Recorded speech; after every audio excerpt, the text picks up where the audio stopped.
सबसे पहले तो गुड इवनिंग सभी को। And thank you so much कि आप लोग समय निकाल कर इस वेबिनार में जुड़े। आज का हमारा जो वेबिनार है एक बहुत ही इम्पोर्टेंट टॉपिक पर है, लीगल गार्डियनशिप और फाइनेंशियल ट्रस्ट। ये दोनों ही चीजें हर स्पेशल नीड्स वाले बच्चे या व्यक्ति के पेरेंट्स के लिए फ्यूचर प्लानिंग में बहुत इम्पोर्टेंट होता है। और आज इस टॉपिक पर हमारे साथ एक एक्सपर्ट भी प्रेजेंट है, मिस्टर जितेंद्र सोलंकी जी। जितेंद्र जी एक SEBI रजिस्टर्ड इन्वेस्टमेंट एडवाइजर है और वो स्पेशली उन फैमिलीज के साथ काम करते हैं जिनके बच्चे autism, down syndrome, cerebral palsy या किसी दूसरी प्रकार के डेवलपमेंटल डिसेबिलिटीज के साथ जी रहे हैं। और वो पेरेंट्स को बहुत ही सिंपल और प्रैक्टिकल तरीके से फाइनेंशियल प्लानिंग और लीगल प्लानिंग समझाते हैं ताकि बच्चों के फ्यूचर को हम और सेफ और सिक्योर बना सकें। तो आई एम श्योर आज का ये सेशन आप सभी के लिए बहुत हेल्पफुल होगा। और बिना ज्यादा समय बिताए I would invite mister Jitendra Solanki ji कि आप अपना सेशन स्टार्ट कर सकते थैंक यू शिल्पा। हैं। एंड तो आज का जो टॉपिक है, special need estate planners private limited को मैं रिप्रेजेंट करता हूँ। सो ये एक कंपनी है जहाँ पे हम जितना भी लीगल प्लानिंग है स्पेशल चिल्ड्रन फैमिलीज के लिए वो हम एड्रेस करते हैं। तो दिस कंपनी वर्क्स कि primarily only on the legal aspect. आज के लिए हम समझेंगे क्या है लीगल गार्डियनशिप, कैसे अप्लाई करते हैं, प्राइवेट ट्रस्ट क्या है, प्राइवेट ट्रस्ट में कौन कौन पीपल होते हैं जिनका उसमें क्या कंसिडरेशन होता है उस पूरे ट्रस्ट स्ट्रक्चर में, और एक केस स्टडी से समझेंगे कि आपको ट्रस्ट में फंड कैसे आ, देना होता है या कैसे उसके लिए कैसे फंड अरेंज करने होते हैं। तो सबसे पहले आता है गार्डियनशिप। अब गार्डियनशिप होता क्या है एक्चुअली में, क्यों हम इसकी बात कर रहे हैं? तो गार्डियनशिप एक कोर्ट का अप्रूव्ड लीगल रिलेशनशिप है। यानी कि एक कोर्ट आपको लीगल गार्डियनशिप की अप्रूवल देता है जिसके अंदर एक लीगल गार्डियन जो कि एक कॉम्पिटेंट एडल्ट होगा, जिसको गार्डियन बोलेंगे, कंजर्वेटर आप बहुत सारी डेफिनेशन से बोलते हैं, और एक माइनर होगा या चिल्ड्रन विद डिसेबिलिटी होगा या कोई और इनकैपेसिटेटेड पर्सन होता है। तो उनके बीच में एक लीगल रिलेशनशिप एस्टैब्लिश होता है गार्डियनशिप में। उसी को हम गार्डियनशिप बोलते हैं। और ज्यादातर अगर हम देखें तो गार्डियनशिप का हम प्रोविजन हमेशा माइनर चिल्ड्रन के केस में देखते हैं। जब भी हम माइनर की बात करते हैं तो पेरेंट्स उसके गार्डियन होते हैं, पेरेंट्स के बाद कोई और गार्डियन बन सकता है। तो वहां तक हम लोग जो है ज्यादातर आमतौर पे अपनी रोजमर्रा की जिंदगी में हम देखते हैं। लेकिन स्पेशल चिल्ड्रन फैमिलीज के लिए भी गार्डियनशिप बहुत इंपॉर्टेंट प्रोविजन हो जाता है। अब गार्डियनशिप क्यों रिक्वायर्ड होता है, क्यों इसकी जरूरत पड़ती है? देखिए, जो भी पर्सन है उसके कोई एसेट हो सकते हैं, कोई प्रॉपर्टीज हो सकती हैं जो वो मैनेज नहीं कर सकता, तो किसी को तो वो मैनेज करने होते हैं, तब गार्डियनशिप की रिक्वायर्ड होती है। कोई किसी भी पर्सन का जब मेडिकल केयर है या कोई दूसरी सर्विसेज है, दूसरा केयर है, वो प्रोवाइड करना है, लेकिन वो पर्सन खुद से जो है नहीं कर सकता, तो उसके लिए जरूरत होती है। और हेल्थ केयर प्रोवाइडर्स हैं या सर्विस प्रोवाइडर्स हैं, वो जनरली जब पूछते हैं कि इनका कौन गार्डियन है, तो वहां पे जरूरत होती है कि जब इन्फॉर्म डिसीजन लेना होता है उसके बारे में। और पेरेंट्स है, सिबलिंग है, कोई रिकॉर्ड है, इंपॉर्टेंट रिकॉर्ड है, उसका एक्सेस नहीं हो पा रहा है क्योंकि जो पर्सन है, पर्सन विद डिसेबिलिटी, वो नहीं कर सकता, उस टाइम पे उनको गार्डियनशिप की जरूरत पड़ेगी एक्सेस करने के लिए। और कोई भी इंडिविजुअल विद डिसेबिलिटी है, उसको किसी दूसरे पर्सन की जब जरूरत होती है जिसका कोई लीगल स्टेटस हो या उसके साथ रिलेशनशिप हो, तो ये सब वो कंडीशंस होती हैं प्राइमरीली जहाँ पे गार्डियनशिप की जरूरत पड़ती है। अब कितनी तरह की गार्डियनशिप होती है, और हम अपनी पूरी लाइफ में जितनी भी गार्डियनशिप की मैं बात कर रहा हूँ, ये गार्डियनशिप हम देखते हैं। एक होता है नेचुरल गार्डियनशिप। तो जब पेरेंट्स, बच्चा माइनर जब होता है, जब तक 18 साल का नहीं हो जाता, वो नेचुरल गार्डियनशिप कहलाती है। यानी कि नेचुरल गार्डियन होते हैं पेरेंट्स, कोई क्वेश्चन नहीं पूछा जाता उनसे, कोई सर्टिफिकेट नहीं मांगा जाता, वो नेचुरल गार्डियन काउंट होते हैं। एक गार्डियनशिप अपॉइंटेड बाय कोर्ट। जब कोई ऐसी सिचुएशन आती है जहां पे कि कोई अवेलेबल नहीं है, तो कोर्ट फिर अपॉइंट करता है एडमिनिस्ट्रेटर उस चाइल्ड के अफेयर को मैनेज करने के लिए, जब तक गार्डियन ना अपॉइंट हो जाए। एक होता है टेस्टामेंट्री गार्डियन। टेस्टामेंट्री होता है जब हम गार्डियन एक विल के थ्रू अपॉइंट करते हैं। जैसे माइनर चिल्ड्रन के लिए, तो माइनर चिल्ड्रन के लिए जब भी हम विल लिखते हैं कि पेरेंट्स के बाद अगर बच्चा स्टिल माइनर है तो गार्डियन की जरूरत पड़ती है, तो एक वो गार्डियनशिप होती है। National trust generally guardianship specific disabilities के लिए मैनेज करता है। मैं बात करूंगा नेशनल ट्रस्ट के ऊपर, तो person with autism, cerebral palsy, mental retardation and multiple disabilities, तो कुछ डिसेबिलिटीज के लिए नेशनल ट्रस्ट करता है। अब ये दो तीन तरह के गार्डियनशिप है और हम सब इसके थ्रू गुजरते हैं। तो गार्डियनशिप जो अपॉइंटेड बाय कोर्ट है, ये वो प्रोविजन है जहां पे कि जब 18 साल का जब बच्चा हो जाता है, एडल्ट हो जाता है, तो फिर अगर हम इंडियन लॉ को समझें तो जब एक बार आप 18 साल के हो गए, तो फिर आपके लिए कोई लीगल डिसीजन नहीं ले सकता, आप एडल्ट काउंट हो जाते हैं। आपके लिए कोई लीगल डिसीजन नहीं ले सकता, आप खुद डिसीजन ले सकते हैं, और ये हम जानते हैं। लेकिन अगर किसी सूरत में या ऐसी सिचुएशंस में जहां की जो एडल्ट पर्सन है, एडल्ट जो बच्चा एडल्ट बना, अगर वो खुद डिसीजन नहीं ले सकता, किसी और को उसके बिहाफ पे डिसीजन लेना पड़ेगा, तो फिर गार्डियनशिप के बिन तो आपको लीगल गार्डियनशिप लेना पड़ता है। बिना लीगल गार्डियनशिप के आप किसी एडल्ट के बिहाफ पे डिसीजन नहीं ले सकते। आप ये नहीं बोल सकते कि ये सिर्फ बच्चा है मेरा तो इसलिए मैं डिसीजन ले सकता हूँ, नहीं। जो लॉ बोलता है वो ये बोलता है कि पेरेंट्स नेचुरल गार्डियन है जब तक कि वो 18 साल का नहीं हो जाता, यानी कि कोई सवाल नहीं पूछा जाता आपसे, आप जब पेरेंट्स हैं। लेकिन जहां 18 साल से क्रॉस कर गया या 18 साल का हो गया बच्चा, तो फिर लीगल गार्डियनशिप के बिना आप उसके बिहाफ पे कोई डिसीजन नहीं ले सकते। अब आमतौर की जिंदगी में ये सिचुएशंस आती नहीं है, बट कंसीडर करिए आपको बैंक अकाउंट खोलना है उसके बिहाफ पे, आपको उसके बिहाफ पे प्रॉपर्टी सेल करनी है या बाय करनी है, आपको उसके बिहाफ पे कोई हेल्थ केयर डिसीजन लेना है, तो एक एडल्ट पर्सन के बिहाफ पे आप तभी डिसीजन ले सकते हैं जब आपके पास लीगल प्रूफ होगा। बिना लीगल प्रूफ के आप नहीं ले सकते, और ये पेरेंट्स पे भी लागू होता है। वो क्यों? वो इसलिए क्योंकि जैसे मैंने कहा नेचुरल गार्डियन सिर्फ 18 साल तक है। जहां 18 साल हुआ बच्चा, तो वो नेचुरल गार्डियनशिप एंड हो गई। अब आप जो है वो एडल्ट हो गया, वो हम बोलते हैं ना कि आजाद है अपने डिसीजन लेने के लिए, लेकिन क्योंकि वो ले नहीं सकता और पेरेंट्स को वो डिसीजन लेना है, तो फिर लीगल गार्डियनशिप की आपको जरूरत पड़ेगी। तो ये गार्ड, और हम शायद आमतौर पे हम अपनी जिंदगी में सारी जितनी गार्डियनशिप स्टेटस है, हम इसको जरूर देखते हैं। तो लीगल, अब लीगल गार्डियनशिप में होता क्या है, क्या करता है legal guardian? Bank account manage करने हैं आपको किसी के बिहाफ पे, तो लीगल गार्डियनशिप की जरूरत है। इन्वेस्टमेंट मैनेज करना है, डिसीजन लेना है उसका रखा हुआ पैसा कहाँ इन्वेस्ट किया जाए, उसके बिहाफ पे कोई लोन लेना है, कंसेशन लेना है, कोई लीगल केसेस अगर हो जाते हैं उसके बिहाफ पे, अगर लीगल केसेस फाइट करने हैं, या फिर प्रॉपर्टी बाइंग करनी है, आईटीआर फाइल करना है, कोई बिजनेस का अप्रूवल, मतलब ये कि किसी इंडिविजुअल के बिहाफ पे अगर आपको डिसीजन लेने हैं ये सब, तो फिर लीगल गार्डियनशिप की जरूरत पड़ती है। उसके लिए लीगल गार्डियनशिप मैंडेटरी हो जाता है। बिना लीगल गार्डियनशिप के आप ये सब डिसीजन नहीं ले सकते। की फैक्टर्स क्या होते हैं? जैसा मैंने कहा, नेचुरल गार्डियनशिप वहां खत्म हो जाती है जहां चाइल्ड एडल्ट हो गया, 18 साल पे नेचुरल गार्डियनशिप एंड हो जाती है। पेरेंट्स को लीगल गार्डियनशिप सर्टिफिकेट इस स्टेज पे लेना होता है। Parents next legal guardian appoint करते हैं अपनी विल में या नेशनल ट्रस्ट में, वो प्रोविजन होता है उसमें भी अपॉइंट करते हैं, लेकिन जनरली आप विल में अपॉइंट करते हैं कि अगर आपको कुछ हो जाता है पेरेंट्स को, तो कौन नेक्स्ट लीगल गार्डियन बनेगा। अब आप नेशनल ट्रस्ट के थ्रू अप्लाई कर सकते हैं या डिस्ट्रिक्ट कोर्ट के थ्रू जा सकते हैं, डिपेंडिंग ऑन क्या डिसेबिलिटी है और क्या फैमिली सर्कमस्टांसिस हैं।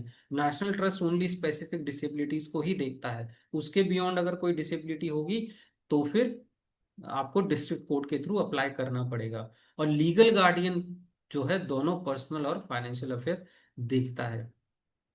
कौन अप्लाई कर सकता है? अब ये नेशनल ट्रस्ट की वेबसाइट पे दिया हुआ है। नेशनल ट्रस्ट क्या है? एक एक्ट बना था गवर्नमेंट के द्वारा, जिसको लीगल गार्डियनशिप का जो प्रोसेस है कुछ स्पेसिफिक डिसेबिलिटीज को लेकर, खासकर autism, cerebral palsy, mental retardation, multiple disabilities, इन स्पेसिफिक डिसेबिलिटीज के लिए जो लीगल गार्डियनशिप प्रोसेस है वो नेशनल ट्रस्ट मैनेज करता है। लेकिन वो एक ऑप्शन है, ऐसा नहीं है कि आप सिर्फ नेशनल ट्रस्ट के थ्रू ही जा सकते हैं। आप नेशनल ट्रस्ट के थ्रू भी जा सकते हैं और डायरेक्ट डिस्ट्रिक्ट कोर्ट में भी जा सकते हैं, लेकिन नेशनल ट्रस्ट के थ्रू जाने में आपको कॉस्ट सेविंग होता है। तो नेशनल ट्रस्ट बॉडी इसीलिए बनाई गई थी एक्ट में, ताकि वो लीगल गार्डियनशिप का प्रोसेस और बहुत सारी सर्विसेज होती हैं उसके through, but mainly legal guardianship का प्रोसेस नेशनल ट्रस्ट संभाल सके। अब कौन अप्लाई कर सकता है? दोनों पेरेंट्स हैं, जॉइंटली अप्लाई कर सकते हैं। कि अगर एक की एब्सेंस में डेथ है, डाइवोर्स है, लीगल सेपरेशन है या कुछ भी ऐसे केस में सिंगल अप्लाई कर सकते हैं। तो वो दोनों ऑप्शन अवेलेबल है, जॉइंटली भी अप्लाई कर सकते हैं या सिंगल भी अप्लाई कर सकते हैं। अगर दोनों पेरेंट्स का कुछ हो जाता है तो सिबलिंग अप्लाई कर सकता है। दो सिबलिंग है, जॉइंट गार्डियनशिप भी अप्लाई हो सकती है। अब एक पेरेंट्स भी नहीं है, सिबलिंग भी नहीं है, उस केस में कोई भी नियरेस्ट ब्लड रिलेटिव वो गार्डियनशिप के लिए अप्लाई कर सकता है। अगर तीनों ही नहीं है तो कोई रजिस्टर्ड ऑर्गेनाइजेशन भी गार्डियनशिप को ले सकती है। ये रजिस्टर्ड ऑर्गेनाइजेशन कौन सी होंगी? जो नेशनल ट्रस्ट के साथ रजिस्टर हो चुकी होंगी, तो वो ऑर्गेनाइजेशन भी ले सकती हैं। अब नेशनल ट्रस्ट क्या करता है कि नेशनल ट्रस्ट तो एक गवर्नमेंट बॉडी हो गई, वो लोकल लेवल कमेटी बनाता है अलग अलग स्टेट्स में, डिस्ट्रिक्ट में। वो लोकल लेवल कमेटी होती है जो सारा प्रोसेस देखती है। तो लोकल लेवल कमेटी में direct registered organisation to make an application for guardianship, तो वो लोकल लेवल कमेटी भी देख सकती है कि इसका कोई नहीं है तो किसी ऑर्गेनाइजेशन को दे सकती है। बट क्या प्रोविजन है? कौन अप्लाई कर सकता है? पेरेंट्स कर सकते हैं, सिबलिंग कर सकता है, ब्लड रिलेटिव कर सकता है, और कोई रजिस्टर्ड ऑर्गेनाइजेशन जो एनजीओ होती हैं वो भी कर सकती हैं, अगर वो नेशनल ट्रस्ट के साथ रजिस्टर्ड है। अब मैं नेशनल ट्रस्ट के एप्लीकेशन की बात कर रहा हूँ कि क्या होता है, कैसे। तो मैं पहले प्रोसेस की बात करूंगा कि कैसे, सॉरी, क्या डॉक्यूमेंट्स रिक्वायर्ड होते हैं। अब पहले प्रोसेस की बात करें तो नेशनल ट्रस्ट का प्रोसेस क्या है? प्रोसेस है, आप नेशनल ट्रस्ट का एक ऑनलाइन एप्लीकेशन फॉर्म होता है। उस वेबसाइट पे जाइए, नेशनल ट्रस्ट की वेबसाइट पे, उस पर पूरा एप्लीकेशन फॉर्म दिया होता है। उसमें आपको कुछ डॉक्यूमेंट्स की जरूरत पड़ती है जब आप अप्लाई कर रहे हैं। जैसे चाइल्ड का यूडीआईडी कार्ड होना चाहिए, आधार कार्ड, करंट एड्रेस आप जहाँ पे रहते हैं क्योंकि उसी पे असेसमेंट होगा। चाइल्ड का डिसेबिलिटी सर्टिफिकेट होना चाहिए। जो भी प्रॉपर्टीज हैं उसके नाम पे, पेरेंट्स के नाम पे नहीं, चाइल्ड के नाम पे अगर कुछ भी प्रॉपर्टीज हैं, बैंक में पैसा है या इमूवेबल प्रॉपर्टीज है, उसका डिटेल होना चाहिए। बोथ पेरेंट्स, जो भी पेरेंट्स हैं या और जो भी प्रपोज्ड गार्डियन है, जैसे सिबलिंग हो सकता है, उनका आधार कार्ड, फोटो की जरूरत पड़ती है पेरेंट्स और प्रपोज गार्डियन की। एक कंसेंट लेटर होता है जो आपको अपलोड करना होता है, उसका फॉर्मेट भी ऑनलाइन दिया होता है, वो आपको रखना होता है। और दो विटनेस की जरूरत पड़ती है जिनका आधार कार्ड नंबर, ईमेल आईडी। ये डॉक्यूमेंट्स हैं जो आपको रेडी रखने पड़ते हैं जब आप ऑनलाइन अप्लाई कर रहे हैं।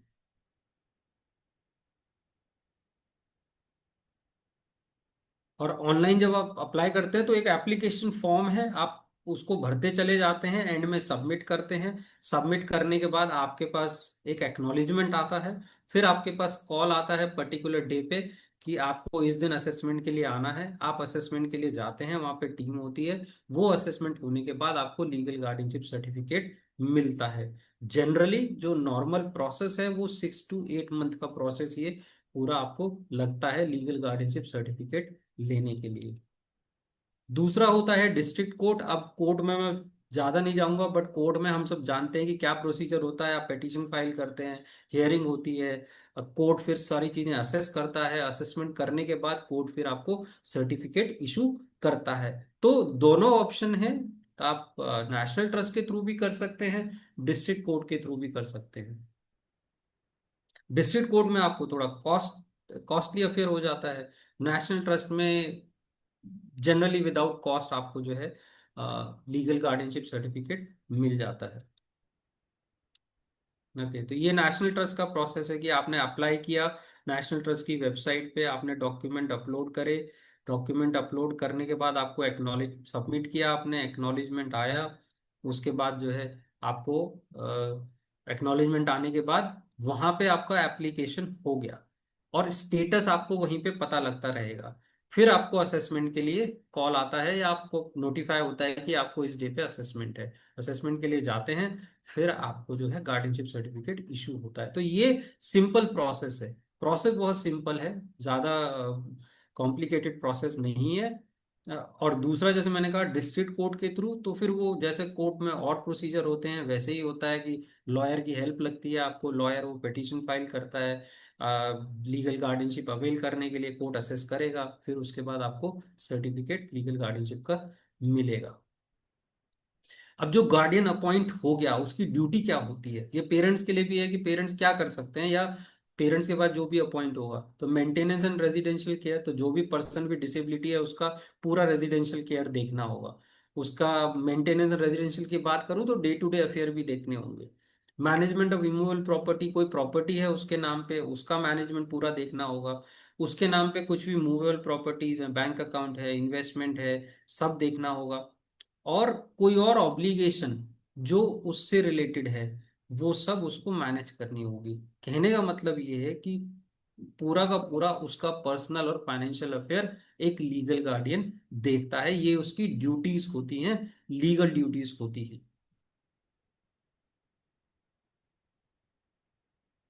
ऑब्लिगेशन क्या होता है लीगल गार्डियन का? अब लीगल गार्डियन क्या नहीं कर सकता? Does not make any profit out of his appointment. अपने लिए प्रॉफिट का नहीं सोच सकता लीगल गार्डियन। लीगल गार्डियन का जो ऑब्लिगेशन है वो उस पर्सन विद डिसेबिलिटी को मैनेज करने का है, अफेयर्स को। अपने लिए कोई उसमें से कोई प्रॉफिट बना ले वो नहीं देख सकता। जो भी जिस भी पर्सन का वो लीगल गार्डियन अपॉइंटेड है, तो उसको पूरे उसका वेलफेयर पूरा देखना होगा। तो अगर मैं सीधे शब्दों में कहूँ तो उसको पूरा जैसे पेरेंट्स सोचते हैं उस बच्चे के बारे में, ऐसे ही उनके बाद जो भी नेक्स्ट लीगल गार्डियन होगा उसको देखना होगा। मॉर्गेज सेल लीज एक्सचेंज नहीं कर सकता, प्रॉपर्टीज को ऐसे ही नहीं बेच सकता। उसके लिए कई बार अप्रूवल की जरूरत पड़ेगी, लोकल लेवल कमेटी का अप्रूवल लगेगा, उस अप्रूवल के बाद ही प्रॉपर्टीज को वो बाय सेल कर सकता है। और नेशनल ट्रस्ट के प्रोविजन में एक फॉर्म होता है जो एवरी ईयर नेशनल ट्रस्ट में सबमिट करना होता है। वो क्या फॉर्म होता है? उसमें सारी प्रॉपर्टीज की डिटेल उस बच्चे के नाम पे जितनी है वो सब सबमिट करनी होती है। तो ये एक नेशनल ट्रस्ट का मॉनिटरिंग करने का प्रोसीजर है, जिसके अंदर एवरी ईयर आपको एक फॉर्म सी होता है। उस फॉर्म सी में आपको जो भी बच्चे के नाम पे एसेट्स हैं, प्रॉपर्टीज हैं, उसका आपको एवरी ईयर सबमिशन करना होता है। अब ये क्यों होता है? कि कहीं भी वेरिएशन दिखेगा नेशनल ट्रस्ट को, तो कहीं भी वेरिएशन दिखेगा लोकल लेवल कमिटी को, वो क्वेश्चन आस्क कर सकते हैं कि ये इतने सारे चेंजेस क्यों हुए, या प्रॉपर्टी आपने कब बेची, क्यों बेची। तो वो एक मॉनिटरिंग करने का प्रोसीजर है। But obligation of legal guardian पूरी तरीके से, जब आप फुल गार्डियनशिप ले लेते हैं तो आप जो है पूरी तरह से रिस्पॉन्सिबल हो जाते हैं उस पर्सन के बिहाफ पे, पर्सनल और फाइनेंशियल दोनों अफेयर्स मैनेज करने के लिए। रिमूवल ऑफ लीगल गार्डियन, तो लोकल लेवल कमिटीज के पास पावर होती है, नेशनल ट्रस्ट के पास पूरी पावर है कि वो एक लीगल गार्डियन को रिमूव कर सकता है। अगर कोई अब्यूजिंग है, निग्लेक्टिंग वार्ड है, मिस अप्रोप्रिएटिंग और निग्लेक्टिंग द प्रॉपर्टी, तो खराब बिहेवियर है, नहीं मैनेज कर रहे हैं, प्रॉपर्टीज को गलत तरीके से मैनेज किया, तो लीगल गार्डियनशिप की रिस्पॉन्सिबिलिटी से रिमूव कर सकते हैं। और लीगल गार्डियन लीगली लायबल होगा किसी भी लॉस के लिए। ये एक लीगल रिस्पॉन्सिबिलिटी है। तो लीगल गार्डियन किसी भी तरह का लॉस होता है उसके लिए लीगली लायबल हुआ। फिर ये मैंने बता दिया पहले कि नेशनल ट्रस्ट पे कर सकते हैं या फिर आप डिस्ट्रिक्ट कोर्ट में अप्लाई कर सकते हैं। तो नेशनल ट्रस्ट के अंदर जो डिसेबिलिटी आती है उससे रिलेटेड आप कर सकते हैं, लेकिन उसकी बाहर कोई भी डिसेबिलिटी होगी जो नेशनल ट्रस्ट कवर नहीं करता है, उसके लिए फिर एक ही प्रोसीजर बनता है कि आपको डिस्ट्रिक्ट कोर्ट में अप्लाई करना पड़ेगा। और जब भी आप गार्डियन अपॉइंट करते हैं, अब क्योंकि गार्डियन पूरा अफेयर देखेगा, तो कुछ क्वेश्चंस होते हैं जिनको जरूरी है कि इन चीजों को सोचा जाए कि आपको पर्सनल फाइनेंशियल अफेयर के लिए एक ही गार्डियन अपॉइंट करना है, या आप चाहते हैं कि पर्सनल अफेयर कोई और देखे, फाइनेंशियल अफेयर कोई और देखे, ये भी हो सकता है। गार्डियन चाइल्ड की नीड्स के बारे में कितना समझता है, क्योंकि फाइनेंशियल तो ठीक है, लेकिन पर्सनल अफेयर भी मैनेज करने होंगे, तो उसकी रिक्वायरमेंट को समझना बहुत जरूरी है कि, और गार्डियन को अपनी लाइफ में चेंजेस लेके आने होंगे, क्योंकि अब वो एक स्पेशल नीड बच्चे का जो है लाइफ का केयर देखेगा, तो वो कैसे होगा। गार्डियन, अगर माइनर चिल्ड्रन है, सिबलिंग भी है, दोनों बच्चे माइनर हैं, तो क्या दोनों का ही वो एक गार्डियन देखेगा। चाइल्ड कहाँ रहेगा अगर जब गार्डियन वो रोल ले लेगा। आज माता पिता के साथ चाइल्ड किसी सिटी में रहता है, गार्डियन किसी और सिटी में है, तो क्या है पॉसिबल है, कैसे कहाँ रहेगा गार्डियन। कोई भी चाइल्ड अफेयर से रिलेटेड एक्सपेंसेस होंगे तो वो कैसे पेड होंगे। और गार्डियन कौन है, फैमिली मेंबर है, फ्रेंड है, रिलेटिव है, और जो भी है उसका स्पेशल चाइल्ड के साथ क्या रिलेशन है, और क्या वो उसको जानता है। ऐसा तो नहीं होगा कि सडनली कोई नया पर्सन जो है उसका अफेयर मैनेज करने के लिए आ जाए जिसको वो जानता भी ना हो। तो ये सब एक चेकलिस्ट होती है जब भी आप नेक्स्ट गार्डियन के बारे में सोचते हैं अपॉइंट करने के लिए, जिसको जरूरी है कि देखा जाए। अब जनरली पेरेंट्स कई बार क्वेश्चन पूछते हैं कि गार्डियनशिप का ऑल्टरनेटिव क्या है, क्या हमें कोई गार्डियनशिप नहीं मिल रहा है तो उसका ऑल्टरनेटिव क्या है।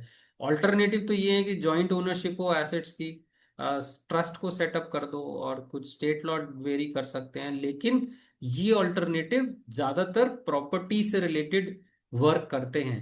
As far as personal affair goes, guardianship का कोई सॉल्यूशन नहीं है। आपको गार्डियनशिप अपॉइंट करना ही होगा जब पर्सनल अफेयर डिसीजन लेने की बात आएगी। प्रॉपर्टीज में फिर भी कर सकता हूँ, ट्रस्ट में मूव कर दी प्रॉपर्टीज, प्रॉपर्टीज अब ट्रस्ट देखेगा, लेकिन पर्सनल अफेयर के लिए फिर भी गार्डियनशिप की जरूरत होगी। तो गार्डियनशिप का एज सच कोई ऑल्टरनेटिव नहीं है। तो वो लीगल गार्डियनशिप के बारे में था। जो भी क्वेश्चंस होंगे हम एंड पे लेंगे। अभी समझते हैं ट्रस्ट, प्राइवेट ट्रस्ट स्ट्रक्चर, और ये स्पेशल चिल्ड्रन फैमिलीज के लिए बहुत इंपॉर्टेंट होता जा रहा है कि कोई ऐसा स्ट्रक्चर आइडेंटिफाई किया जाए, लीगल फ्रेमवर्क ऐसा ढूंढा जाए जिसमें कि बच्चे का जो लाइफ लॉन्ग केयर है, फाइनेंशियल केयर, पर्सनल केयर, वो सिक्योर हो जाए।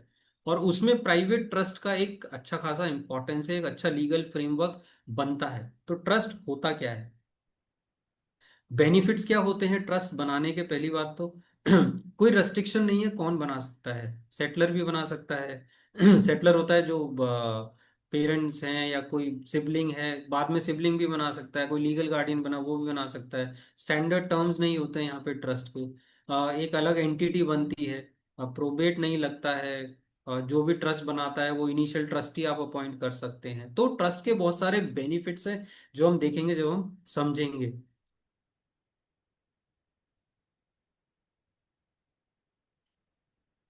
जनरली स्ट्रक्चर क्या होता है ट्रस्ट का, एक ट्रस्ट एक अलग एंटिटी बन गई एक अलग एंटिटी बन गई।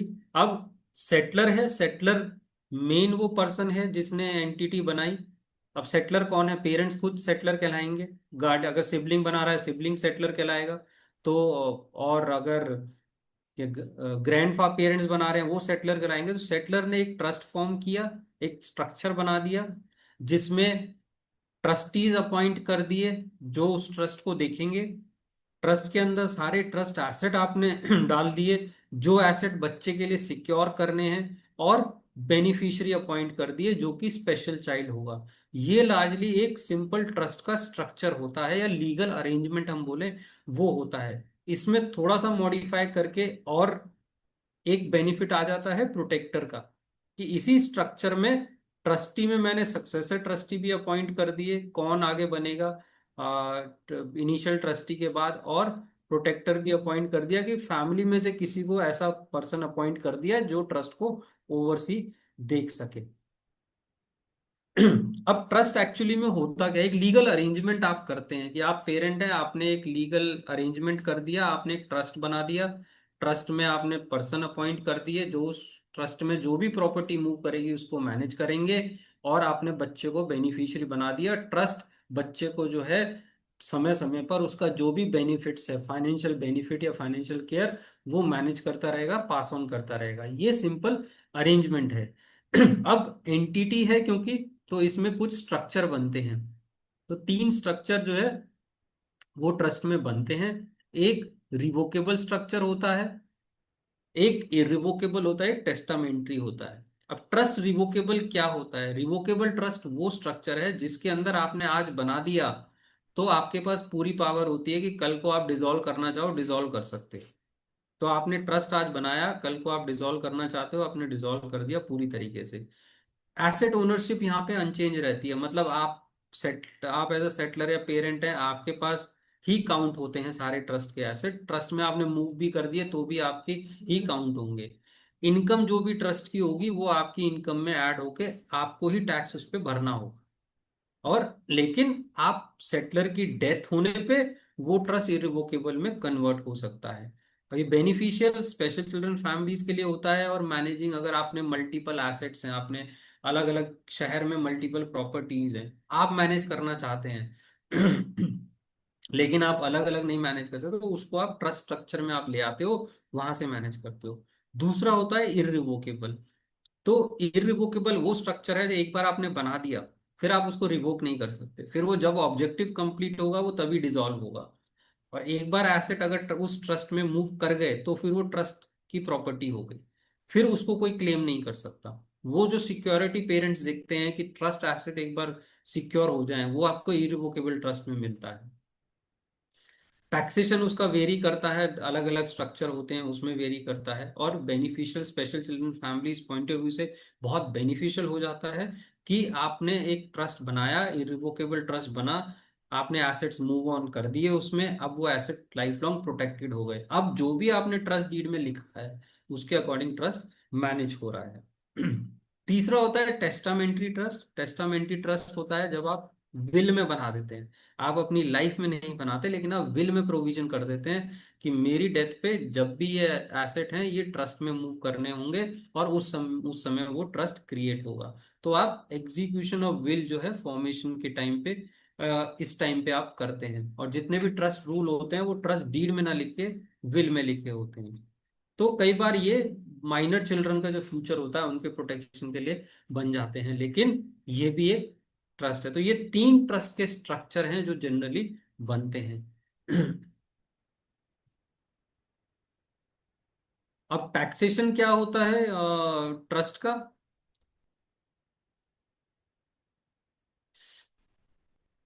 ट्रस्ट का जो टैक्सेशन है, जनरली दो तरह के ट्रस्ट बनते हैं, एक स्पेसिफिक ट्रस्ट और एक डिस्क्रिशनरी ट्रस्ट। बहुत ज्यादा मैं डिटेल में नहीं जा रहा हूं क्योंकि कंफ्यूजन हो जाएगा, लेकिन दो तरह के स्ट्रक्चर बनते हैं, स्पेसिफिक और डिस्क्रिशनरी। स्पेसिफिक ट्रस्ट वो जहां इनकम आप कितनी डिस्ट्रीब्यूट कर रहे हैं वो डिफाइन कर देते हैं। तो अगर दो बेनिफिशियरी है और ट्रस्ट में ये लिखा हो कि एक को 60% एक को 40%, वो स्पेसिफिक ट्रस्ट हो गया। डिस्क्रिशनरी ट्रस्ट वो होता है जहां आप इनकम डिफाइन नहीं करते हैं, आप ट्रस्टी सारा डिस्ट्रीब्यूशन करता है देखकर कि किसको कितनी रिक्वायरमेंट है, वो डिस्क्रिशनरी होगा, यानी कि ट्रस्टी के पास डिस्क्रिशनरी है। जनरली स्पेसिफिक ट्रस्ट जितने भी होते हैं उसमें जो इनकम टैक्स है वो जो बेनिफिशियरी है उस ट्रस्ट का, उसी के इनकम टैक्स स्लैब के अकॉर्डिंग लगता है इनकम टैक्स। डिस्क्रिशनरी ट्रस्ट में जनरली मैक्सिमम मार्जिनल रेट पे लगता है विच इज अराउंड 30%, लेकिन उसमें भी कुछ एग्जेम्पशंस अवेलेबल हैं। तो ये दो तरह के ट्रस्ट बनते हैं, लेकिन जब आप स्पेशल चाइल्ड को आप बेनिफिशियरी बनाओगे और केवल वो अकेला बेनिफिशियरी होगा तो लार्जली वो स्पेसिफिक ट्रस्ट ही हो जाएगा, क्योंकि सारी इनकम उसी के लिए है। तो उसी के जो भी उसका एक इनकम टैक्स स्लैब है, उसके पर्सनल इनकम टैक्स स्लैब, उसके अकॉर्डिंग उसका टैक्स रेट निकलेगा और वो टैक्स पेबल होगा। अब ट्रस्टी कौन होते हैं? ट्रस्टी एक इंडिविजुअल हो सकता है जो कि रिस्पॉन्सिबल है किसी प्रॉपर्टी या ऑर्गेनाइजेशन के लिए, तो एक इंडिविजुअल भी ट्रस्टी हो सकता है। या फिर और trustee is suppose to make a profitable decision for the entity. तो ट्रस्टी का काम इतना है कि उसने जो भी ट्रस्ट डीड में लिखा है ऑब्जेक्टिव मीट करने के लिए, उसको वो ऑब्जेक्टिव मीट करना। तो ट्रस्टी एक इंडिविजुअल भी हो सकता है एंड समटाइम एक ऑर्गेनाइजेशन भी हो सकती है। लेकिन उस ट्रस्टी का काम यह है कि उसको उसी एंटिटी के लिए प्रॉफिटेबल डिसीजन करना है, यानी कि जो जिसके लिए भी वो ऑथराइज्ड है as per the trust deed, उसके उसके बेनिफिट के लिए ही काम करना है। तो trustee is a very important person, largely the key person in managing the trust affair. पूरे ट्रस्ट के अंदर ट्रस्टी जो है वो की पर्सन होता है। कौन ट्रस्टी हो सकता है? फैमिली मेंबर हो सकता है, फ्रेंड हो सकता है, कॉरपोरेट भी होते हैं, प्रोफेशनल ट्रस्टी हम उनको बोलते हैं, कोई बाहर का इंडिविजुअल भी हो सकता है, कोई भी हो सकता है। ट्रस्टी में ऐसा कोई लीगल बाउंडेशन नहीं है कि ये नहीं हो सकता, और स्पेसिफिक इश्यूज और सिचुएशन के हिसाब से अपॉइंट किया जा सकता है। हाँ, जो एक ट्रस्टी नहीं होता वो है एनआरआईज। एनआरआईज के लिए स्पेसिफिक थोड़ा लीगल बाउंडेशन है कि एनआरआईज ट्रस्टी नहीं बन पाते हैं इंडियन ट्रस्ट में क्योंकि जो भी लॉ बोलता है उसके अकॉर्डिंग कोई भी ट्रस्टी बनेगा इंडियन ट्रस्ट में, वो इंडियन कोर्ट के दायरे के अंदर ही होना चाहिए। तो इसीलिए एनआरआईज का मुश्किल होता है ट्रस्टी बनना। अब इंडिविजुअल फैमिली मेंबर तो सब पता है, लेकिन एक प्रोफेशनल ट्रस्टी भी होते हैं। प्रोफेशनल ट्रस्टी कौन होते हैं? एक इंडिविजुअल हो सकता है, कोई बाहर का, कोई कंपनी हो सकती है जो ट्रस्टी का रोल अदा करेगी, यानी कि उसको आप अपने ट्रस्ट में ट्रस्टी अपॉइंट कर दोगे, लेकिन उसका जो भी इंटरेस्ट होगा वो केवल बेनिफिशियरी के ऑब्जेक्टिव को मीट करना है। ट्रस्ट के एसेट में ट्रस्टी का कोई बेनिफिशियल इंटरेस्ट नहीं होता है। और एसएनईपी हमारी जो ऑर्गेनाइजेशन है वो भी, हम लोग भी professional trustee as a work करते हैं केवल स्पेशल चाइल्ड ट्रस्ट में। अब प्रोफेशनल ट्रस्टी का रोल क्या होता है? अगर रोल समझे तो is to check that the interest of beneficiaries are considered, the asset of the trust are protected for those beneficiaries, and trust is running correctly. Trustee का प्रोफेशनल ट्रस्टी का काम इतना है कि जो भी एसेट्स हैं वो प्रोटेक्टेड हैं और ट्रस्ट जो है करेक्टली रन कर रहा है। ये प्रोफेशनल ट्रस्टी का रोल होता है। होता रोल ये इंडिविजुअल ट्रस्टी का भी है, बट जब आप प्रोफेशनल ट्रस्टी की कैपेसिटी में आते हैं एज एन ऑर्गेनाइजेशन इंडिविजुअल, तो आपका रोल पूरी तरह से पूरे मैनेजमेंट पे आपका रिस्पॉन्सिबिलिटी बन जाती है। प्रोफेशनल ट्रस्टी का फंक्शन क्या होता है? ट्रस्टीज के साथ मीटिंग अरेंज करना, कोई भी डिसीजन लेना है उसके बारे में बात करना, यूनानिमस डिसीजन लेना, जो भी एग्जिस्टिंग इन्वेस्टमेंट पॉलिसीज हैं ट्रस्ट की उसके अकॉर्डिंग डिसाइड करना, और सारा डॉक्यूमेंटेशन का अप्रोप्रिएट साइनिंग का देखना, और जितने भी ट्रस्टीज ने डिसीजन लिए हैं उसके minutes of meeting banana, gifting अगर कहीं से आया है ट्रस्ट को तो वो कंप्लीट हो, और जितने भी मैटर हो सकते हैं इंश्योरेंस या और किसी से रिलेटेड। तो एक प्रोफेशनल ट्रस्टी पूरे ट्रस्ट का मैनेजमेंट जो है वो मैं देखता है। फीस चार्ज करते हैं। जब मैं प्रोफेशनल बोल रहा हूं तो फीस चार्ज करेंगे, कोई भी प्रोफेशनल होगा फीस चार्ज करेगा। अब फीस वेरी करती है, कोई फिक्स्ड फी चार्ज करते हैं, कोई ट्रस्ट के एसेट के बेस पे चार्ज करते हैं, तो डिपेंडिंग ऑन, कोई मिनट्स के अकॉर्डिंग चार्ज कर सकते हैं, तो उनका अलग अलग स्ट्रक्चर होता है। लेकिन प्रोफेशनल ट्रस्टी का एक फी होता है जो ट्रस्ट को पे करना होता है। तो जब भी आप फैमिली फ्रेंड सर्कल से बाहर कोई प्रोफेशनल ट्रस्टी अपॉइंट करेंगे तो प्रोफेशनल ट्रस्टी का जो फी है वो कंसिडरेशन में आएगा। अब कहाँ बेनिफिट होते हैं? प्रोफेशनल ट्रस्टी हैं तो उनको पता होता है ट्रस्टी की ड्यूटीज क्या हैं। तो जो सक्सेस एलिगेशन जो लगते हैं कि ट्रस्ट में कुछ मिसचिफ हो सकता है उसके चांसेस रिड्यूस हो जाते हैं, और ट्रस्टीज जो हैं सारे बेनिफिशरीज के लिए पर्सनली लायबल होते हैं। तो ट्रस्टीज क्योंकि लीगल रोल है तो वो लीगली लायबल है बेनिफिशियरी का इंटरेस्ट सर्व करने के लिए।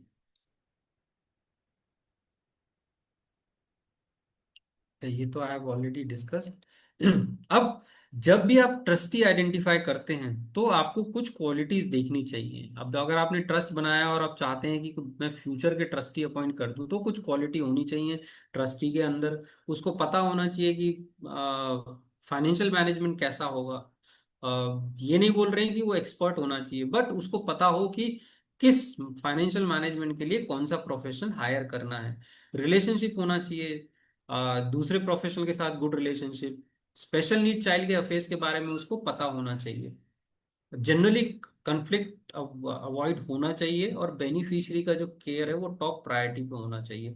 ये क्वालिटीज होती हैं जो ट्रस्टी में होनी चाहिए। इंडिविजुअल भी हो सकता है, कॉर्पोरेट भी हो सकता है, preferred trustees family friend relative होते हैं, लेकिन आपको हमेशा जैसा ऊपर की क्वालिटीज पे दी हैं इनके, इसको असेस करके ही सोचना पड़ता है कि क्या ये पर्सन राइट पर्सन है ट्रस्टी का रोल लेने के लिए। एक्सेप्ट वो कर सकता है, लेकिन क्या एग्जैक्टली कैपेबल है और इनफ क्वालिटीज हैं उसके पास जो वो ट्रस्टीज का रोल पूरी तरह से निभा सके।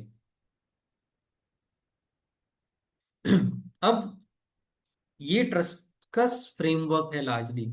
एक लिविंग ट्रस्ट होता है। लिविंग ट्रस्ट बोलते हैं कि आप ट्रस्ट अपनी लिविंग में बना देते हैं, इस स्ट्रक्चर को आप अपनी लिविंग में बना देते हैं। तो लिविंग ट्रस्ट, और इसीलिए हम लिविंग ट्रस्ट बोलते हैं कि आपने ट्रस्ट अपनी लिविंग में बना दिया। कौन बना सकता है? Parents, grand parents, legal guardian बना सकते हैं। टर्म्स ऑफ द ट्रस्ट, जब वो ट्रस्ट डीड बनती है तो स्टैंडर्ड नहीं होती है, आप अपने हिसाब से, अपनी फैमिली रिक्वायरमेंट के हिसाब से आप जो है उसमें ट्रस्ट डीड लिखते हैं, और आप मल्टीपल प्रोविजन कर सकते हैं, जो प्रोविजन आप चाहते हैं अपने हिसाब से वो कर सकते हैं। तो एक सेपरेट लीगल अरेंजमेंट है। एसेट जो ओन्ड होंगे ट्रस्ट के वो बेनिफिशियरी के लिए होंगे, प्रोटेक्शन मिल जाता है एसेट्स को। और जैसे विल चैलेंज होकर प्रोबेट में जाती है कोर्ट में, ट्रस्ट नहीं जाता है। ट्रस्टीज हैं, कोई भी हो सकता है, ये हम बात कर चुके हैं कौन हो सकता है कौन नहीं, और फॉर्मेशन कैसे होता है ट्रस्ट का। आप स्ट्रक्चर पहले डिसाइड कीजिए आपको क्या बनाना है। आपको रिवोकेबल बनाना है, इरिवोकेबल बनाना है, कौन बेनिफिशियरी होगा उसका, केवल चाइल्ड बेनिफिशियरी होगा या कोई और सिबलिंग भी होगा या पेरेंट्स खुद भी चाहते हैं, और कौन ट्रस्टी होंगे। तो ट्रस्टी आपने डिसाइड कर रखे हैं, पहले आप खुद बनेंगे, उसके बाद कौन फ्यूचर का होगा। जब ये आपने डिसाइड कर लिया, फंड किस तरीके से आएगा ट्रस्ट के अंदर, आज आप कुछ पैसा उसमें रखेंगे, बाद में विल के थ्रू आएगा, किस तरीके से आएगा, इन चीजों पे आप डिसाइड कर लेते हैं। उसके बाद एक ट्रस्ट डीड ड्राफ्ट होती है।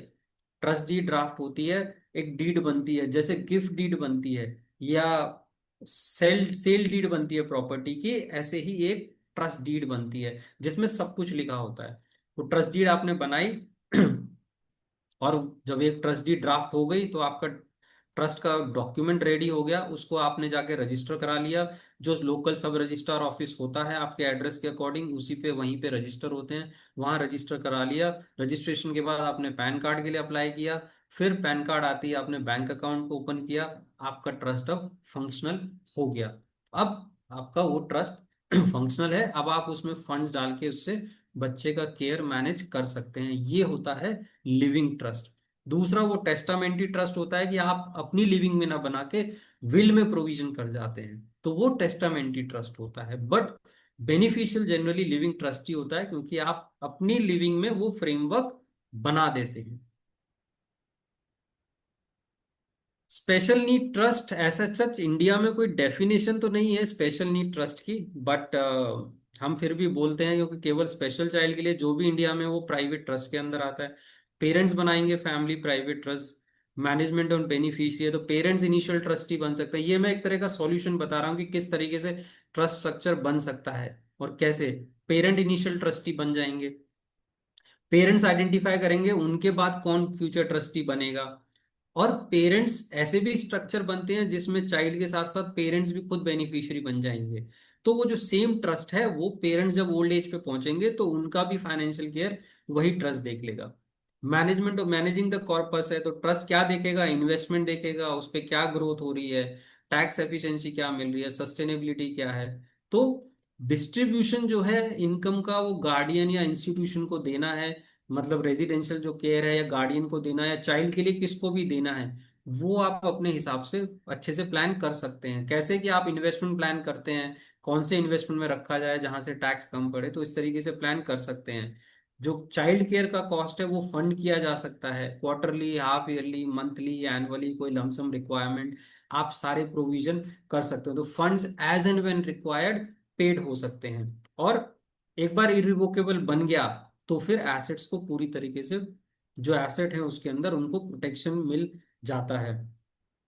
मॉनिटरिंग ऑफ ट्रस्ट, आप ट्रस्टीज अपॉइंट कर सकते हैं, जैसे आप ट्रस्टीज के अंदर आप लेयर ऑफ सिक्योरिटी बना सकते हैं। आपने कोई ऑर्गेनाइजेशन है जिससे आपका चाइल्ड के लिए कोई भी सर्विसेज से रिलेटेड अटैच है, उनके रिप्रेजेंटेटिव ट्रस्टी बन सकते हैं, पेरेंट्स बन सकते हैं, प्रोफेशनल ट्रस्टी बन सकते हैं, मिक्स ऑफ पीपल बन सकते हैं, पेरेंट के साथ या कोई फ्रेंड्स के साथ प्रोफेशनल ट्रस्टी बन गया या कोई और बन गया।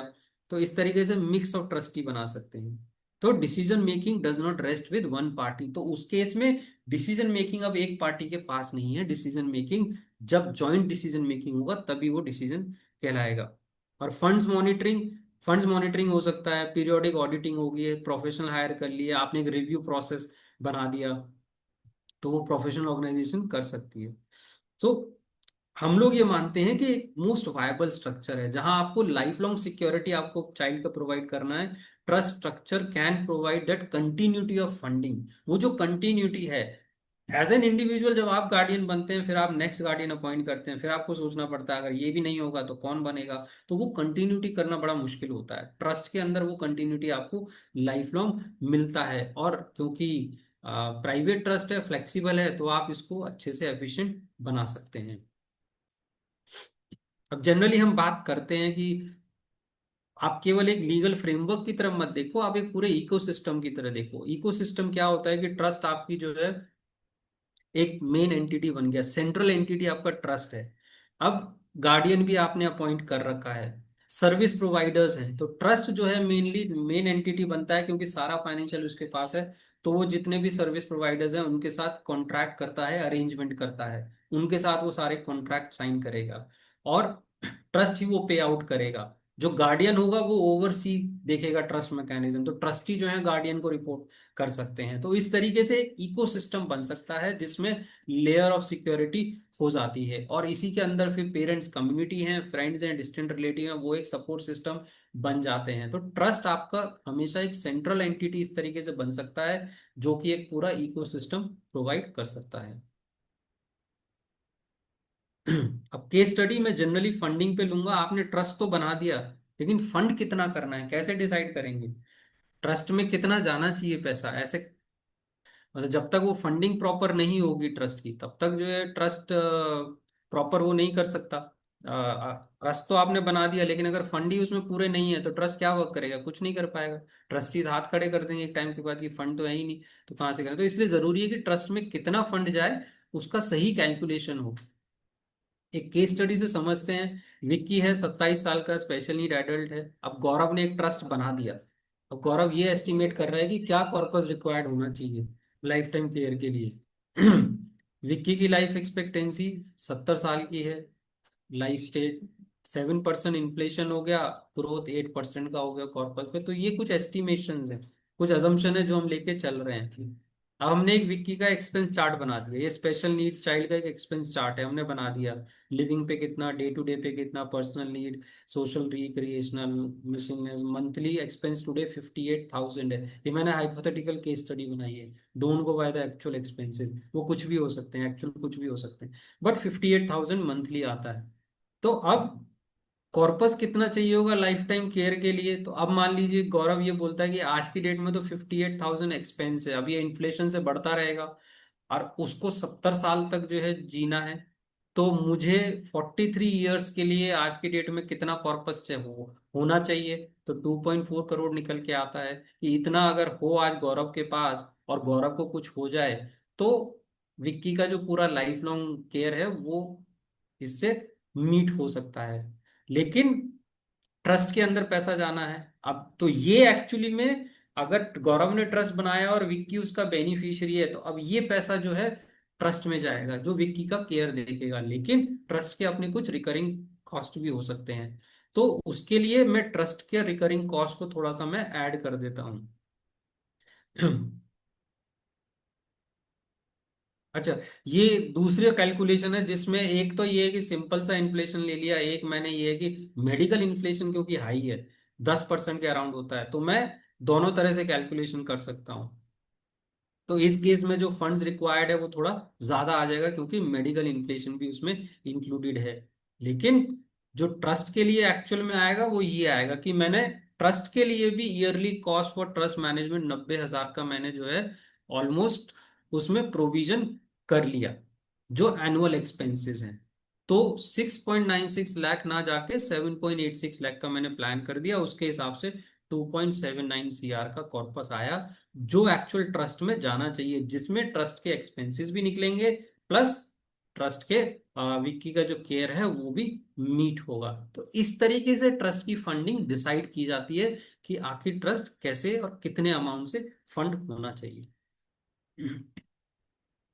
वोंट गो दिस, जनरली सब मिथ होते हैं कि यू नो अभी कंट्रोल में है, या कोई और देख लेगा, सिबलिंग है वो सब चीजें देख लेगा, विल राइटिंग कॉम्प्लिकेटेड है, ट्रस्ट के लिए हमें प्रॉपर पर्सन नहीं मिल रहे हैं, टाइम है अभी तो बाद में कर लेंगे। ये सब वो कंसर्न मिथ हैं जो होती हैं, जिनको कि पार करके ये प्रोविजन आज क्रिएट होने चाहिए। और हम लोग क्या करते हैं, स्टेट प्लानिंग सॉल्यूशंस प्रोवाइड करते हैं, एसएनईपी इकोसिस्टम पे जो बात की वहाँ वर्क करते हैं, will trust creation, legal guardianship वहाँ पे असिस्टेंस देते हैं, और ट्रस्टीशिप और ट्रस्ट एडवाइजरी सर्विसेज भी अभी हम लोगों ने स्टार्ट किया है कि हम भी कॉर्पोरेट ट्रस्टी बन सकते हैं। तो ये है लीगल गार्डियनशिप और ट्रस्ट के ऊपर। अभी happy to take any question and answer जो भी।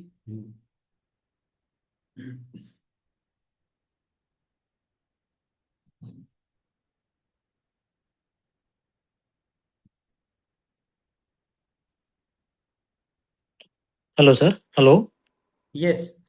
sir. I'm Rajendra. So, जी। I watched entire. I heard your entire what you said. तो अभी मेरा एक सिंपल क्वेश्चन है सर, सभी जो भी टेस्ट का हमने वो एस्टिमेट करते हैं, लीगल्स का हो गया, पूरा बेनिफिशियरी डिटेल्स हो गया, assuming the hmm. Life span of 70-75 years तक हम्म। जो अमाउंट आता है, जैसे आपने एक केस स्टडी दिया करीबन 2.9 जी जी। सीआर का, ट्रेड क्रोर्स का। तो हम्म। जब ट्रस्ट बनाते हैं, व्हेन इट कम्स टू ये फाइनेंस, तो एट ए टाइम एक साथ में फंड रखना पड़ेगा कि या पार्ट में रखना पड़ेगा? हाउ द नहीं, स्ट्रक्चर? एक साथ की फंडिंग की जरूरत नहीं होती। आपने एस्टिमेट कर लिया कि इतना कॉर्पस होना चाहिए ट्रस्ट के पास, ओके। ओके। अब वो कॉर्पस कैसे आएगा वो आप अलग से प्लान करते हो। मे बी कुछ फंड आपने आज डाल दिया, कुछ विल के थ्रू प्लान कर लिया, कुछ आपने लाइफ इंश्योरेंस ले रखी है, वहां के प्रोसीड से आ सकता है। वो फंडिंग आप कभी भी कर सकते हो। It's okay. नॉट नेसेसरी कि आज ही फंड करना है मुझे। ओके, वो केस स्टडी सिर्फ इतना दिखाने के लिए थी कि खाली बच्चे के एक्सपेंसेस नहीं है, उसके साथ कुछ थोड़ा सा ओवर एंड अबव हमेशा जो है ट्रस्ट के अंदर फंड जाएगा। Okay, but okay. फंडिंग आप प्लान कर सकते हो। आप एसआईपी की तरह करके उसको फंड कर सकते हो रेगुलर बेसिस पे। तो फंडिंग आप प्लान कर सकते हो। ओके, जो कुछ प्रॉपर्टीज भी रहेंगे तो वो भी अटैच कर सकते हैं ना सर उस? हाँ, प्रॉपर्टीज भी जा सकती हैं। देखिए अब क्या है, फंडिंग जब आप करते हैं तो पहली बात तो जो अगर मूवेबल एसेट है, मान लीजिए बैंक अकाउंट में पैसा रखा है या इन्वेस्टमेंट है, वो आसानी से ट्रांसफर हो सकते हैं बिना किसी कॉस्ट के। लेकिन ओके। जब प्रॉपर्टीज की बात आती है तो प्रॉपर्टी अगर आप अपनी लिविंग में ट्रांसफर करोगे ट्रस्ट में तो आपको स्टैम्प ड्यूटी लगेगी, ओके। क्योंकि वो टाइटल ट्रांसफर माना जाता है। बट अगर वो विल के थ्रू आएगी तो वो सक्सेशन काउंट होगा, वहां पे ओके। स्टैम्प ड्यूटी जो है आपको नहीं लगता है। तो वो कॉस्ट आपको इनकर करनी पड़ती है जब आप अपनी ही लाइफ में आप प्रॉपर्टी को ट्रांसफर करना चाहते हो। Okay, understood sir. Thank you sir, thank you. या सर तो प्रॉपर्टी का फिर टेनेंट टेनेंट कैसे हैंडल करते हैं ट्रस्ट? सॉरी। अगर प्रॉपर्टी रेंट पर दिया है तो जी। उसका रेंट वगैरह कैसे ट्रस्ट देखता है? नहीं, अगर प्रॉपर्टी ट्रस्ट में ट्रांसफर हो गई, देखिए ट्रस्ट हम्म। पहली बात तो सिर्फ वो मैनेज करेगा जो ट्रस्ट में ट्रांसफर होगा। अगर कोई हम्म। प्रॉपर्टी ट्रस्ट के बाहर है तो उसको ट्रस्ट मैनेज नहीं करेगा। ओके, हम्म। तो अगर वो रेंटेड प्रॉपर्टी ट्रस्ट में ट्रांसफर हो गई तो फिर वो रेंट जो है ट्रस्ट में आएगा, अच्छा। फिर किसी और को नहीं जा सकता। तो अगर हाँ। आप चाहते हैं कि वो ट्रस्ट मैनेज करे तो फिर आपको वो प्रॉपर्टी ट्रस्ट में ट्रांसफर करनी पड़ेगी। अच्छा, और उसके बाद वो प्रॉपर्टी किसको मिलेगी?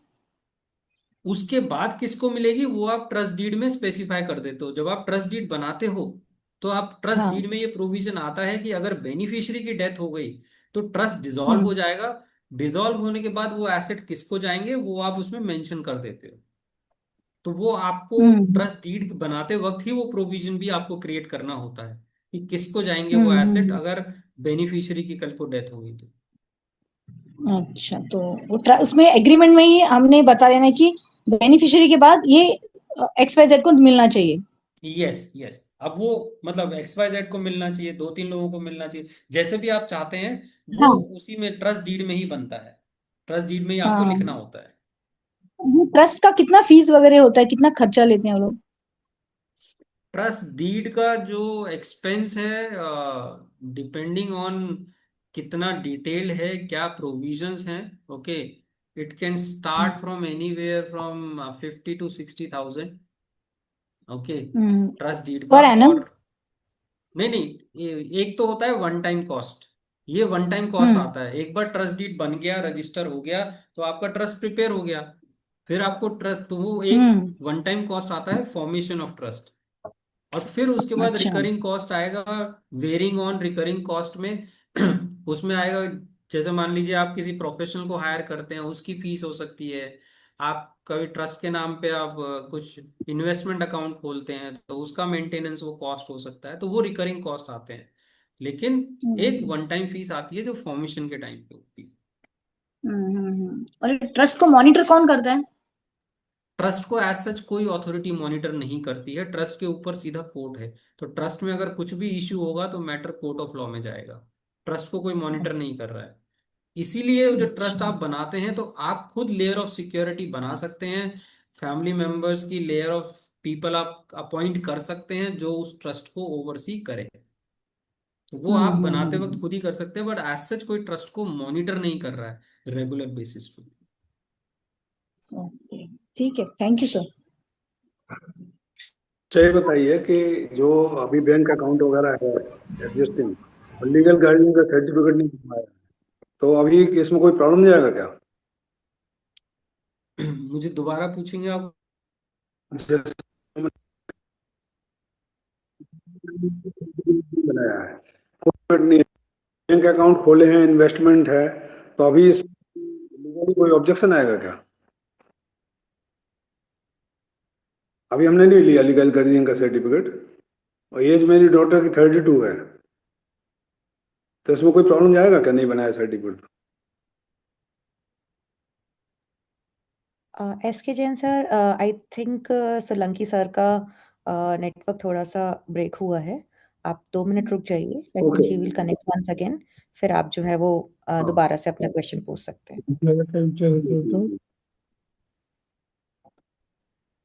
हम थोड़ी देर वेट करेंगे, शायद रीजॉइन कर रहा है, तो थोड़ी देर हम हाँ। सभी पेशेंटली वेट करेंगे। हमारा पैंटी गंदी है भैया।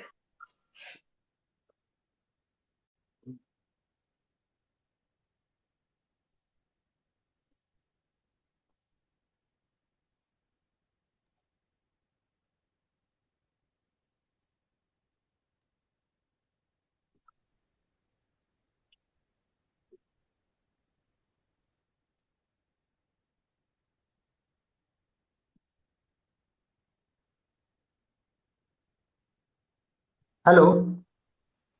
हेलो। या हाँ जी। प्लीज, या प्लीज। हाँ, मेरी डॉटर की एज 32 ईयर्स है, जी और मैंने लीगल गाइड सर्टिफिकेट नहीं लिया है, जी और मैं इसको इन्वेस्टमेंट करता हूँ, बैंक अकाउंट देखता हूँ, तो जी। क्या ये मतलब इससे मिल जाएगा कुछ? नहीं, आप बैंक अकाउंट कैसे देखते हैं? देखिए, दो दो जनरली जो उसके मुझे उसके समझ। नाम से उसके हाँ नाम से ही अकाउंट खुले हुए हैं, उसके नाम से ही हाँ अकाउंट ओपन है, हाँ, तो तो कभी वो उसमें चली जाती है, कभी मैं करता रहता हूँ इंटरनेट बैंकिंग से या चेक के थ्रू, या मैं भी करता रहता हूँ। हाँ, देखिए, वो एक प्रोविजन है जो लीगली तो नहीं है वो प्रोविजन अवेलेबल। अब मान ली उसके नाम पे वो इंडिविजुअल अकाउंट है, ठीक है। वो इंडिविजुअल हाँ। अकाउंट है, जॉइंट अकाउंट नहीं है। हाँ। जॉइंट है, इंडिविजुअल है। एक इंडिविजुअल है, एक ज्वाइंट है। हाँ, दोनों केसेस में इंडिविजुअल अकाउंट है, उसमें आपने कोई गार्डियनशिप नहीं ले रखी है, तो वो उसका राइट है उस अकाउंट को मैनेज करने का। उसको आप मैनेज नहीं कर सकते। अब इंटरनेट बैंकिंग का ऐसा प्रोविजन है जिसमें आप बैंक को नोटिफाई नहीं करते हो कि मैं मैनेज कर रहा हूँ, आप सिर्फ लॉग इन करते हो, मैनेज करते हो। बट अगर आप बैंक को नोटिफाई, बैंक में जाओगे और उसके बिहाफ पे कुछ चेक काटने की कोशिश करोगे या कुछ करोगे, बैंक अलाउ नहीं। हेलो। हेलो। हेलो। हेलो। शायद जितेंद्र जी के यहाँ शायद नेटवर्क इश्यूज है, तो हम थोड़ा वेट करेंगे। ओके। इंडिविजुअल ही काउंट होते हैं, ठीक है। हेलो, तो आवाज? अगर, हाँ, अभी आ रही है आवाज। हाँ, मैं ये कह रहा हूँ कि जैसे मान लीजिए हमारे जो बैंक अकाउंट एग्जिस्टिंग है इंडिविजुअल, तो उसी में गार्जियन का जी, सर्टिफिकेट वो बन जाएगा, सेम अकाउंट? नहीं, गार्डियन, जब भी आप गार्डियनशिप का सर्टिफिकेट देंगे तो बैंक अकाउंट, जैसे माइनर का अकाउंट खुलता है ना कि child under guardianship of father और mother so and so, okay, हाँ। ऐसे ही वो अकाउंट खुलेगा अंडर गार्डियनशिप। तो वो चेंज हो जाएगा कि हाँ, वही रहेगा? वो चेंज हो जाएगा, वो अकाउंट चेंज हो जाएगा, वो अंडर गार्डियनशिप चला जाएगा। तो जो हमारी एसेट्स हैं अभी, म्यूचुअल फंड वगैरह उसके नाम के, वो सारे चेंज करना पड़ेंगे? वो सारे चेंज वो करने पड़ेंगे आपको, क्योंकि एज पर प्रोविजन अगर उसके नाम पे कोई म्यूचुअल फंड इन्वेस्टमेंट है तो आप मैनेज ही नहीं कर सकते उसको। तो उसको क्या पहले बेचना पड़ेगा क्या हमको? बेच अभी अगर उसके नाम पे ऑलरेडी एग्जिस्टिंग है हाँ, और अब आप जाके लीगल गार्डियनशिप सर्टिफिकेट करोगे तो वो एज एन अंडर गार्डियनशिप जाएंगे। तो क्या मैं कॉम्प्लिकेशन एग्जैक्टली नहीं, होगा? एक एक चीज मुझे जी सॉरी मैं कट इन कर रही हूँ। मुझे एक जी चीज पूछना था कि माय सन कैन साइन, वो साइन कर सकता है, ओके, हाँ एंड उसका और मेरा जॉइंट अकाउंट है, वो अपना अकाउंट हम्म खुद through internet banking through Google पे यूज हम्म कर सकता है। He is a high hmm functioning child, तो ये जी सब ही कैन मेक पेमेंट्स। दो चीजें हैं यू नो अगर मैं लीगैलिटी की बात करूं तो लीगैलिटी में जैसे मैं और आप हैं ऐसे ही वो हो गया जब उसके नाम पे हम्म, इंडिविजुअल बैंक अकाउंट खुला। कहने का मतलब ओके, ये उस अकाउंट से रिलेटेड वो डिसीजन मेकर है, खाली साइनिंग से हाँ मतलब नहीं है, वो डिसीजन मेकर है। ओके, हाँ उसमें आप उसको गाइड नहीं कर सकते या आप उसको नहीं बोल सकते कि इस तरीके से करो। वो एडल्ट है, इंडिविजुअल है, लॉ के अंदर उसका कोई लीगल गार्डियन अपॉइंटेड नहीं है, तो वो डिसीजन मेकर है। ओके, हाँ, तो वो ओके, लीगैलिटी है, राइट। अब कहीं भी बड़े ओके तो वो लीगैलिटी है। अब अगर आप ये मानते हो कि वो डिसीजन नहीं ले सकता मनी मैनेजमेंट से रिलेटेड, देखिए बैंक अकाउंट हाँ साइनिंग करने में कोई प्रॉब्लम नहीं है, साइन तो वो कर हाँ लेंगे।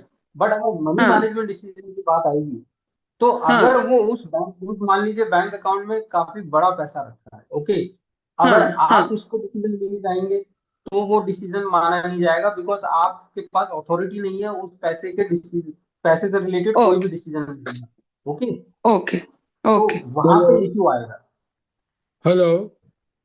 हाँ हेलो। जी ओके, इनकम हेलो। टैक्स में क्या है, अभी जैसे इनकम टैक्स हम रिटर्न फाइल करते हैं उसके इंडिविजुअल के हाँ नाम में, तो जब गार्जियन हो जाएंगे तो क्या कुछ चेंज आएगा एंटिटी में? अभी वो इंडिविजुअल इंडिविजुअल नाम से करते हैं, टैक्स हाँ फाइल करते हैं।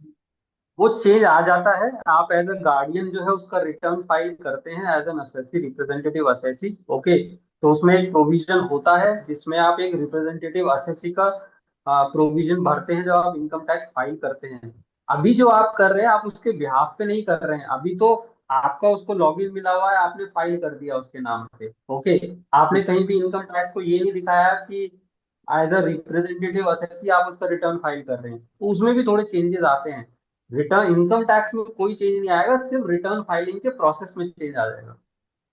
तो अभी कोई गलत है, गलत तो नहीं माना जाएगा कि आपने क्यों किया अभी तक जो नहीं किया? गलत तो कोई पूछेगा नहीं आपसे कि अभी तक जो है इनकम टैक्स आप लॉगिन करके कैसे फाइल कर रहे थे। वो प्रोविजन में सीए से जनरली करते हैं कि हमने अभी डिपोजिट आपके दिया, नाम ये पे जो है लॉगिन ले लेते हैं और रिटर्न फाइल कर देते हैं। लेकिन राइट प्रोसीजर तो यही है कि आप वो डिसेबिलिटी डिस्क्लोज करो और फिर एज अ रिप्रेजेंटेटिव असेसी आप जो है उसको फाइल करो।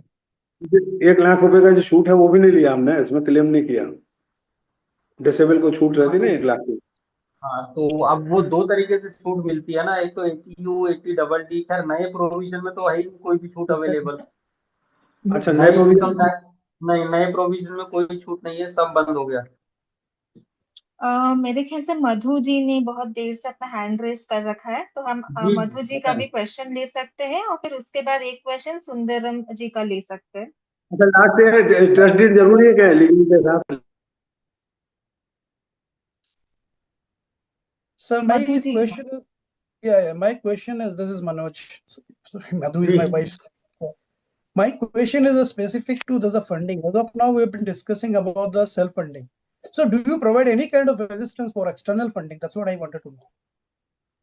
External funding means I mean, external source of funding, because trust normally get the funding from external sources like government and the corporate CSR funds and all, right? No no no no no no no no no you are नहीं, that is a charitable trust.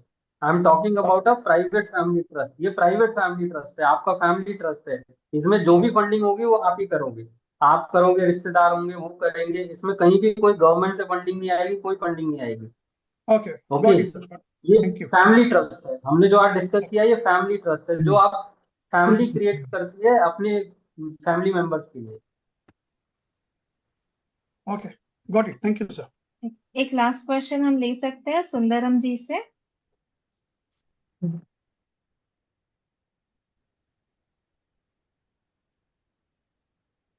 शायद उनको आवाज नहीं जा रही है। राजीव जी, आप पूछ सकते हो, आपने भी हैंड रेज किया।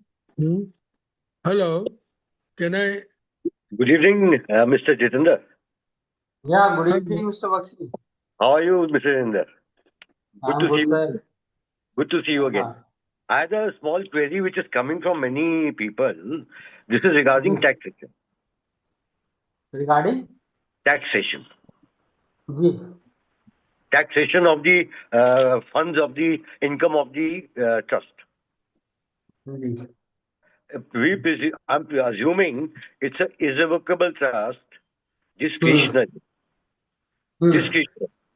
Now the issue people are facing is they are having benefits attributable to the child being transferred from the parent to the child, government benefits of free treatment, but subject to the riders that the beneficiary's income should not be more than 9,000 rupees per annum. Now,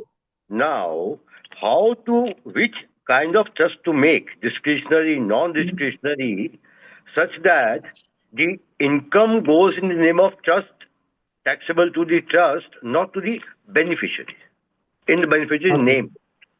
Okay. I got your point. आप उस family pension की बात कर रहे हो जो child को आनी है. Not only pension, even medical treatment free of cost for life of the SNI. Right. Sir, उसमें सबसे बड़ा इशू है और वो इशू ये है कि इंडियन लॉज में अभी कहीं भी कुछ भी डिफाइन नहीं है. ये प्रोविजन जो मिनिमम या मैक्सिमम लिमिट का जो बना है उसमें भी ये कहीं डिफाइन नहीं है कि अगर कहीं ट्रस्ट में होगा पैसा तो ट्रस्ट का काउंट नहीं होगा इस चीज के लिए. ये कहीं भी डिफाइन नहीं है. ये अभी हम अज्यूम करके चल रहे हैं कि अगर बच्चे से रिलेटेड कोई भी एसेट या कोई भी इनकम अगर ट्रस्ट में चली जाए तो वो काउंट नहीं होनी चाहिए. ये हम अज्यूम कर रहे हैं, बट इंडियन लॉज में कहीं भी ये डिफाइंड नहीं है अभी तक.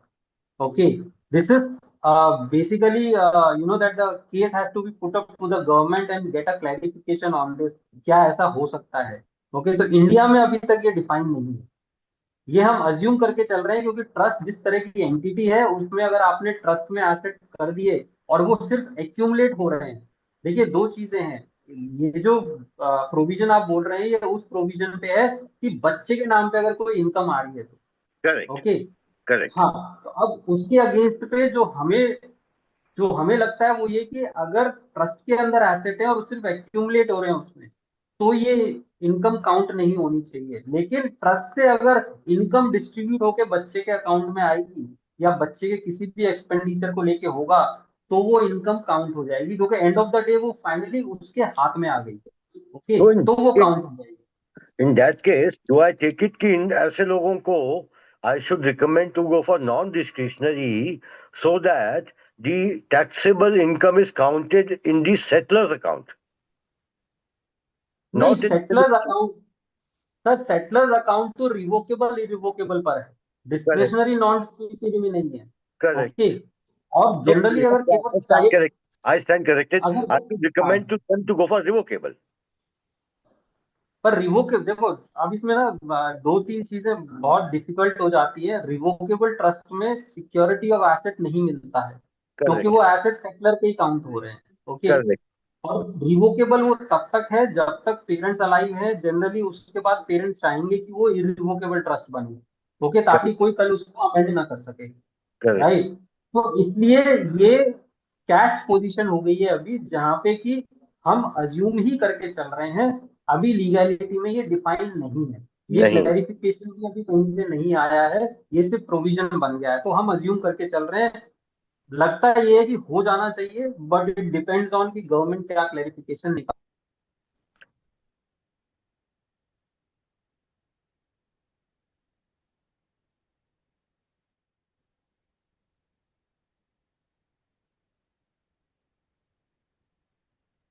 आई थिंक सो जितेंद्र जी का नेटवर्क इश्यूज आ रहा है. जी, yes, sorry. Mr. Jitendra, what I suggest, I'll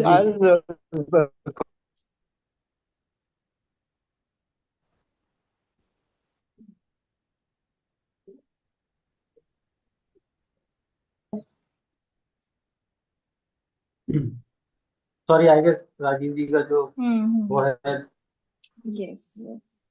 And since it is already 5:35, हम थोड़ा सा अपने समय सीमा के भी आगे निकल गए हैं और हमें समय सीमा को ध्यान में रखते हुए आगे बढ़ना है।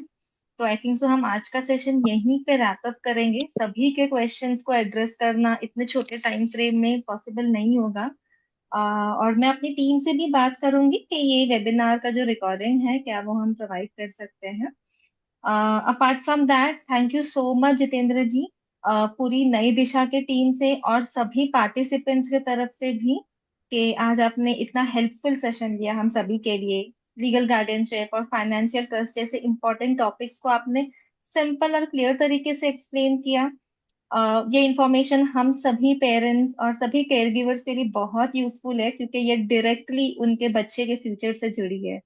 तो thank you so much thank you. Once again.